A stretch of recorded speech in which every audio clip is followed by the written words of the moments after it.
Hello, everyone. Welcome back to an episode of Just Say Guay. I'm your host, George Guay. Today I'm joined by Gil Santos of the Providence College men's soccer team. You may have just seen him on SportsCenter recently. He had the number one play off a crazy bicycle kick. I think it could be soccer goal of the year. Gil, thanks for on the show. Thank you so much for the opportunity to. Yeah, of course. So take me through it. Has everything kind of calmed down over the last 10 days or a couple of weeks? I mean, I know that everything happens so fast, but has kind of everything settled down a bit? Yeah, I think it was important right after. At the end of the day it was just a goal like any other. It was a little bit more uh fun to rewatch, I guess. But everything calmed down straight away to the next game, to be honest. Yeah, it's That wasn't definitely a great way to look at it. So, just I want to talk about the play before we get into your season and you as a soccer player. I just want to know what did you see that made you want to try a bicycle kick? Because I think you were definitely in the position where you could have headed the ball as well, but you really went for it on that one. I'll be honest with you, this is something that like you can't practice or think about it. The ball I remember the play started as a corner kick. We go for the corner kick, the ball comes back out. We kind of like trying to reposition. Luis tries to cross the ball hits the guy's head and kind of changed the trajectory a little bit. And it was just an instinct type of reaction. I don't know how to say. Like we often talk about being in the zone, which is you do stuff that you don't think about. It just comes to you naturally. And honestly, that's what happened. I just see the ball. I saw the ball changing trajectory. Like moved back again to like reposition myself and just came out like that. Yeah, it was definitely a heck of a play and something that PC will remember forever, and definitely a great play to get on SportsCenter. Speaking of SportsCenter, you get the number one play. A lot of madness happens on social media. You have a lot of people sharing the goal, tagging you in things and things like that. Did anyone reach out to you about that goal that really surprised you? Um, yeah, so I got informed by the school that there was I think a British channel contacting the school about like not just they wanted obviously the video but information about me. I had some a newspaper back home also that published it and made like a little article about me. Um and honestly that was it. Like a lot of people that I knew, people that I don't know, but I kind of see them around during the games, and it was just nice to have a little recognition from everyone. So but I also think that's something that you have to help yourself with, like to stay grounded, can't just be one game, one goal, and that's it. Yeah, definitely. That's such a great way to look at it.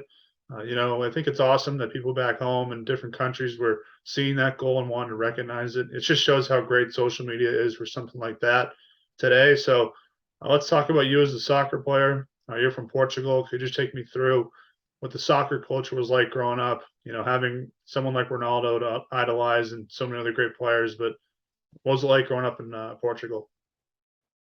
Yeah, man, but I feel like Portugal is growing up there is a lot different relatively to soccer because I noticed that like around here like people play around like a lot of different sports at the same time. Like you go to high school, you play soccer and baseball or soccer and basketball.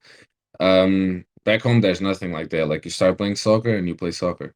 Because honestly, like it's so hard to make it in soccer, and the other sports are like not very important. Even if you not a lot of people watch it, if people watch it there's not a lot of money to be made there. So it's kind of like a tunnel vision in soccer. Like everyone wants to be a soccer player, everyone plays.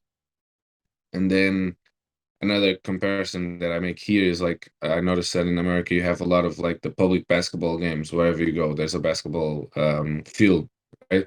So you have the basketball court wherever you go. Like in Portugal we have that with like 5v5 soccer fields. So um we often have our days. I'm still from the like I'm a 98, so I'm still from that generation that's would still be able to spend a lot of time outside. So I spend a lot of time like just playing soccer with my friends the whole day at the field and come back at night. So even when before I was on an actual team, I was always playing soccer. So it's I feel like it gives you a different perspective of the game and a different love for it because you grew up on it and it's everything you know basically. So Yeah, it's a definitely little sorry, that's definitely a great way to look at it. It definitely seems like such a rich culture over there.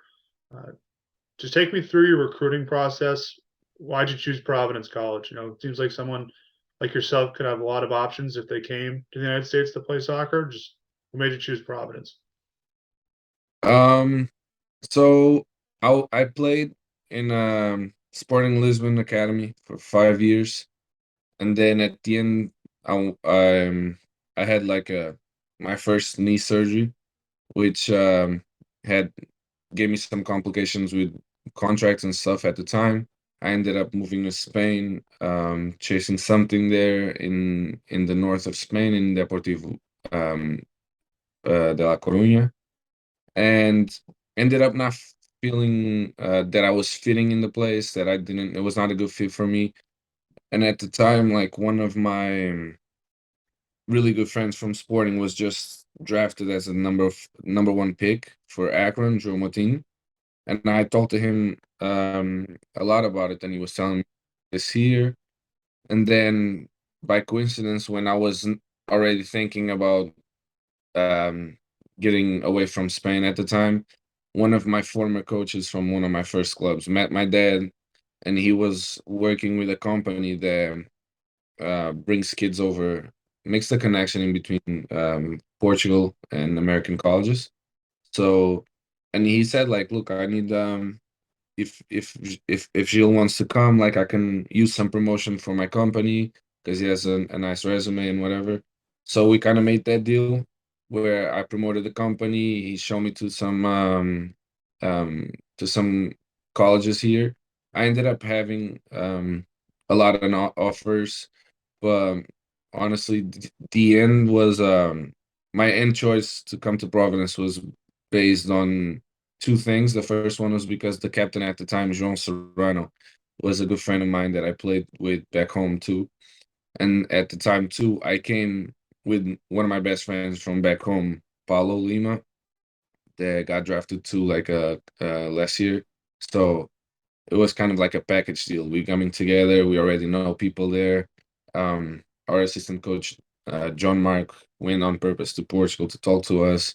We kind of felt that proximity because he was Portuguese. So, and then I think the fact that the college was a small thing and it was smaller than the other ones that I saw. And also, I noticed that they had like a lot of emphasis in soccer in the sense of I didn't see a lot of separation in between the sports. While in other colleges, I felt like they had like great conditions, but it was more directly to a certain sport.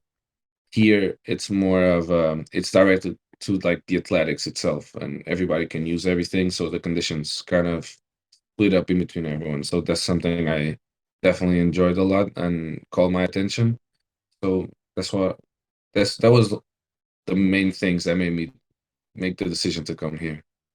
Yeah, it's definitely been a great decision. You've had personal success, got a great education, you had team success as well along the way. I went to school with Paulo. I knew Joao and Tiago more, but you touch upon having that connection with them. But how much easier does it make coming to a school like Providence, where you have a few people in your corner that are experiencing the same thing, adapting to the part of the country, playing soccer, trying to be a student? How much did having those guys with you help? It helps a lot, man. It's like guidance, you know? Like I'm gonna be honest with you, when I moved to Spain, the worst thing was I feel very dislocated and I didn't connect with people there. I was lucky that honestly, even if I didn't had those guys, I met people here that really made me feel at home and I made friends that I'm gonna carry for my whole life. Um, that some from Canada, some from America. Um, and but having those guys, especially obviously Paulo is always was always by my side. Like we've been friends for a very, very long time because we played together in the same academy. So but having João and Thiago before that, was like they guide you through everything because they've been through what you're going through. So it was definitely a big factor for keeping us happy and focused on the on what we need to be, and adapting to it was way easier with them because it's just introducing us to everything, guiding us. Was great role models too. Yeah, for sure. I had classes with a few of those guys and got to watch them on the soccer field as well. Great soccer players as well, but even better people. So, could you just take me through? You made the decision to come back as a graduate student. Seems like there's a lot of graduate students as well on this roster. Was it sort of a domino effect, or did it seem like most of you guys wanted to come back, especially after that tournament run you guys had? Yeah, I think well, first of all, we all had thankfully the chance to do it because of COVID, because with the COVID year, as you know, like they gave us all an extra year of eligibility. And obviously after the I feel like from my generation, this is the second time that we make a great run and we get to the final four, or we don't get to the we don't win the final at the Big East. Like we get the not the final four, but the Sweet 16, and we get to the final of the Big East and we don't win it. So we kind of like feel like we've been hungry for this for so long. And honestly, to me, the biggest thing was my I didn't want my last season to be 5 games because of a knee surgery. So I wanted to come back strong, be able to like finish it on a much better season. Um, and we had like such an amazing group. It was a lot of people that they're gonna be able to carry over to the next year. So it made sense to come back, and then it's as you said, like it's a great education here. So being able to finish an MBA here, it's and still play soccer, that it's just something not smart to not accept it. So I think that's it. Okay, definitely a great opportunity to have education and soccer. You're so close to the goals. Why not come back for one more year? And you guys have such a great group of graduate students. So to take me through this season so far, my last question is: I know you guys probably don't have the record you want, but there's been a lot of close, one goal games or ties. I mean, is it kind of reassuring that you guys really haven't had a quote unquote a bad game score wise?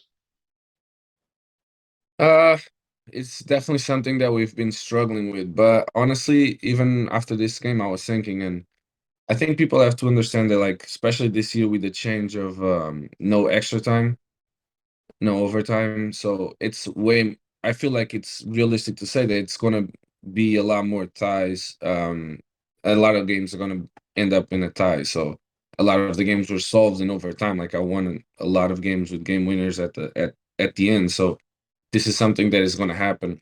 I don't necessarily think that we are playing bad. I do not believe that. I think that we still have some tactical issues to solve, like normally, like beginning of the season, and also I feel like we've been hit a little bit with injuries too. Um, and so, like we're getting everybody back healthy, everybody available to the field is something very important. And I honestly think the results will come. If you look at the Big East, especially now, it's pretty open. No one won 2 games. Everybody struggled with ties. Like it's been pretty balanced. I don't think the Big East dropped quality from last couple of years, but I think it's just more balanced. And I honestly feel like the results are just something um, we have the maturity to do it. We have the quality, and it's just the gears take a little time sometimes to get together and work together. And I feel like it's nothing to worry about, to be honest. Yeah, it's definitely a good positive mindset. I'm sure Coach Stewart's thinking the same thing. I think that's definitely unfair. They took away the overtime. I was at so many games as a student where you guys won it in overtime, and definitely gives a big momentum for the team going forward. Gil, thank you so much for coming on my show. We'll stay in touch, and I'll let you know when I get down to a game.